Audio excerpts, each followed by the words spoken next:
What if I told you I can make haters more supportive of inclusion? This is a broad statement, so let me clarify. I might have found a way to make transphobic people more supportive of trans inclusion in sports. This could be a story about persuasion tactics, but as a social scientist, I'm more interested in assumptions people have about various social phenomena.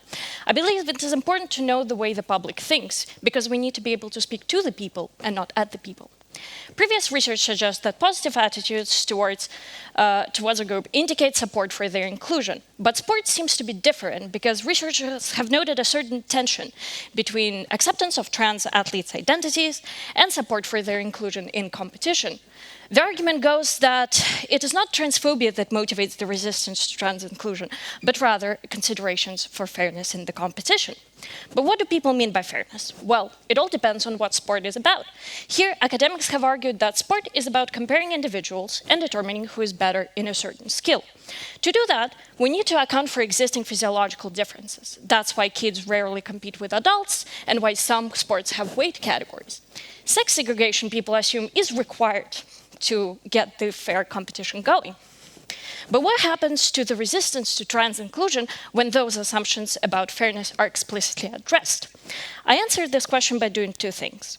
First, I thought long and hard about different sports competitions and theorized that in some, like in shooting, trans inclusion poses low fair play threat, because being precise has very little to do with being born a man or a woman. Steeplechase, on the other hand, poses a high fair play threat, because endurance and strength are believed to be greatly connected to the gender we're assigned at birth. Then, after theorizing, came in the second step, where I created a survey experiment and asked more than 1,000 people in the US to indicate their opinion on the matter. Simply put, I asked some if they support inclusion in steeplechase, while others were asked about shooting. The results were surprising. As I said, researchers argued that, in general, people don't hate trans individuals, but are just worried about fairness. Well, my data tells a different story. If you like trans people, it doesn't matter whether you're met with a high or a low fair play threat, you would support inclusion in either of the conditions. The "I'm not a hater, but" mentality is more applicable to the haters. They're the ones who are moved by explicit mentions about the nature of the sports. If I don't like trans people, I find myself reconsidering what I previously thought about the debate, because I realize there is no fairness threat that can back up my views.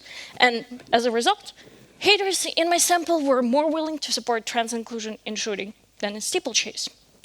To some, this might seem like a niche sport debate, but I believe there are some greater lessons we can take away from it. Addressing people's assumptions might be a good way to battle to battle inclusion. Thank you.